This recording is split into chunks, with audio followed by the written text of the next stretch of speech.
আসসালামু আলাইকুম ও রহমতুল্লাহি অবরকাতুহ। সম্মানিত শিক্ষার্থী বন্ধুরা, আশা করছি আল্লাহর রহমতে আপনারা সকলে ভালো আছেন। আজকে আমরা বিশেষ করে এই যে আমাদের পঞ্চম শ্রেণীর শিক্ষার্থী বন্ধুদের জন্য practice for making the best কোয়েশ্চেনের 19তম ক্লাস নিয়ে হাজির হয়েছে। ক্লাস যদি ভালো করে বুঝতে চান অবশ্যই শেষ অবধি পর্যন্ত না টেনে দেখবেন বলে আশা ব্যক্ত করছি। চলুন তাহলে আমরা কথা না বাড়িয়ে আজকে আমরা 5টি বাক্য আপনাদের শর্টকাট করে আপনাদের বোঝানোর জন্য চেষ্টা করছি, যেন আমাদের ছোট্ট বন্ধুরা পঞ্চম শ্রেণীর বা অন্যান্য ক্লাসের শিক্ষার্থীরাও চাইলে দেখতে পারে, কারণ প্র্যাকটিস সবার জন্য করতে পারবেন। তো প্রথমত আমরা এখানে 5টা বাক্য দেখতে পাচ্ছি। 5টা বাক্যগুলো কিভাবে আমরা তৈরি করব সেই বিষয়টা নিয়ে আলোচনা করব। দেখতে পাচ্ছি হি প্লেস ক্রিকেট, তিনি কি খেলে? ক্রিকেট খেলে। এখন যদি প্রশ্ন করি তিনি কি খেলেন? ক্রিকেট খেলেন। তো ইংরেজিতে আমরা একটা শব্দ জানি, সেটা হচ্ছে হোয়াট। এই হোয়াট এর বাংলা অর্থ হচ্ছে কি। তাহলে হি প্লেস ক্রিকেট, তিনি ক্রিকেট খেলা করেন।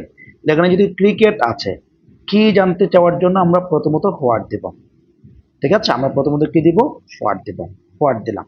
তারপর সাবজেক্টের পর, অর্থাৎ সাবজেক্টের পর যখন ভার্বের সাথে এস যোগ আছে, ঠিক আছে, এস যোগ আছে, তাহলে সেক্ষেত্রে আমাকে কি করতে হবে? ডাস ব্যবহার করতে হবে, ডাস। তারপর এখানে যে সাবজেক্ট আছে এই সাবজেক্টটি বসিয়ে দিলাম। তারপর এখানে যে এসটা আমরা ডাসের মধ্যে নিয়ে আসছি, তাহলে অবশ্যই প্লে হবে। তার মানে হোয়াট ডাস হি প্লে। এখানে লেখা আছে he plays cricket, what does he play. তাহলে তিনি ক্রিকেট খেলে, আমরা প্রশ্ন করছি তিনি কি খেলে? ক্রিকেট খেলেন। তাহলে এখানে আমরা এই প্রশ্নটি আপনাদের বোঝাতে সক্ষম হলাম। এরপরে আমরা পরবর্তী যে আরেকটা প্রশ্ন আছে বি নাম্বার, এই বি নাম্বারটা আমরা দেখে নেব। দেখতে পাচ্ছি ইউ আর 10 ইয়ার্স ওল্ড, মানে তোমার বয়স 10 বছর। ঠিক আছে, 10 বছর হলে আমরা যদি, যেহেতু বয়সে দিছে আন্ডারলাইন আছে, সেক্ষেত্রে আমরা প্রথমে প্রশ্ন করব হাউ। তারপর একটা ওল্ড দেবো, মানে তোমার বয়স কত? How old. তারপর এখানে আর আছে, এই আরটি বসিয়ে দিব। তারপর এখানে ইউ আছে, ইউটা বসিয়ে দেব। তার মানে হাউ ওল্ড আর ইউ। তার মানে আমাদের কি হচ্ছে, এই 3 নম্বর প্রশ্নটি আমরা মেকিং, বা 2 নম্বর প্রশ্নটি মেকিং ডাব্লিউএসপি কিভাবে করবে সেই বিষয়টি আপনাদেরকে বোঝাতে চেষ্টা করেছি। এরপর আমরা আমাদের সি নাম্বার যে বাক্য আছে, সি নাম্বার বাক্যটা দেখবো, যেখানে লেখা আছে ড্রেস মেকার মেক্স ড্রেসেস, অর্থাৎ একজন ড্রেস তো মানে নির্মাতা ড্রেস তৈরি করছেন। তাহলে এখন এখানে আমরা দেখতে পাচ্ছি, এখানে হচ্ছে যেহেতু সাবজেক্টের জায়গায় একজন ব্যক্তিকে নির্দেশ করছে, সেক্ষেত্রে আমরা প্রশ্ন করার জন্য প্রথমত কি করতে পারি, আমরা হো দিতে পারি। কে মানে কে ড্রেস তৈরি করছেন? ড্রেস মেকার, ড্রেস নির্মাতা। প্রথমত আমরা হো দিব। তারপর আমরা জানি কি হোর পরে সরাসরি ভার্ব আসতে পারে। এই যে বাক্যটা বসিয়ে বাক্য শেষে একটি প্রশ্ন বোঝার জন্য দিয়ে আমরা কি করলাম, এই সি নাম্বার বা বাক্যটাকে আমরা মেকিং দ্য বেস্ট কোয়েশ্চেন তৈরি করে ফেললাম। এরপর আমরা ডি নাম্বার দেখবো। ডি নাম্বারকে দেখতে পাচ্ছি দে আর স্লিপিং ইন দ্য ট্যান্টস, মানে ট্যান্টস মানে তাঁবু, অর্থাৎ তাঁবুর নিচে তারা কি করছেন? ঘুমাচ্ছেন। তাহলে আপনার জায়গার নাম নিচে যেহেতু আন্ডারলাইন করেছেন, সেক্ষেত্রে আমাকে কোথায় তারা ঘুমায়? কোথায় ইংরেজি হচ্ছে, ইংরেজিতে হোয়ার। হোয়ার থাকলে কোথায়।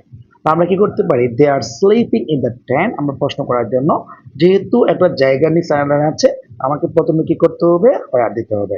হোয়ার দিলাম। তারপর সাবজেক্টের পর এখানে কি আছে? আর আছে না, আমি এই আরটা দেব। তারপর এখানে সাবজেক্ট আছে দে, এই সাবজেক্টটা বসিয়ে দিব। তারপর এখানে যে স্লিপিং, স্লিপিংটা যা যা আছে বসিয়ে দিয়ে আমরা একেবারে শর্টকাট করে সংক্ষিপ্ত আকার আপনাদের মেকিং দ্য ডিসকাশন তৈরি করে দিলাম। এরপর আমরা এই নাম্বার দেখবো। এই নাম্বার দেখতে পাচ্ছি দে অ্যারাইভড ইন দ্য মর্নিং, তারা সকালবেলায় বা সকাল টাইমে পৌঁছলো। এখন যদি প্রশ্ন করি তারা কখন পৌঁছলো, কখন ইংরেজি কি? when।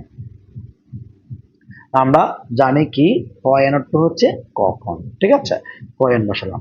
তারপরে আমরা এখানে দেখতে পাচ্ছি সাবজেক্টের পর যেটা অ্যারাইভ আছে, এটা হচ্ছে ভি2। সাবজেক্টের পর যদি ভি2 থাকে, তাহলে আমাকে অবশ্যই ডাব্লিউএস ওয়ার্ডের পরে একটি টু বি বার বা এ বি বার বসাতে হবে। তো আমি এ বি বার বসালাম, অর্থাৎ ভি2 হলে ডিড বসাতে হবে, ডিড বসিয়ে দিলাম। তারপর এখানে সাবজেক্ট আছে দে, এই দেটাও বসিয়ে দিলাম। তারপর অ্যারাইভ, এটা হচ্ছে ভি2। আমরা যেহেতু ডিড বসিয়েছি, তাহলে এখানে আর ভি2 বসবে না, অ্যারাইভটি হবে। অর্থাৎ যা আছে আমরা সেটি বসিয়ে দিলাম। অর্থাৎ এখানে B2 ছিল, আমরা B1 করলাম। কেন? এখানে B2 একটা বসিয়েছি, একটা B2 বসালে আর একটা B2 এই পাশে বসবে না। সুতরাং তাহলে ক্লাসটি আজকে 5টি বাক্য আপনাদের সামনে এখানে উপস্থাপন করা শেষ করলাম। ক্লাস যদি ভালো লেগে থাকে অবশ্যই অন্যের মাঝে শেয়ার করবেন বলে এখানে আজকের ক্লাসটি সমাপ্ত করছি। সবাই ভালো থাকবেন, সুস্থ থাকবেন। পরবর্তী ক্লাসটি নিয়ে আপনাদের কাছে খুব শীঘ্রই হাজির হচ্ছি। আসসালামু আলাইকুম ওয়া রাহমাতুল্লাহ।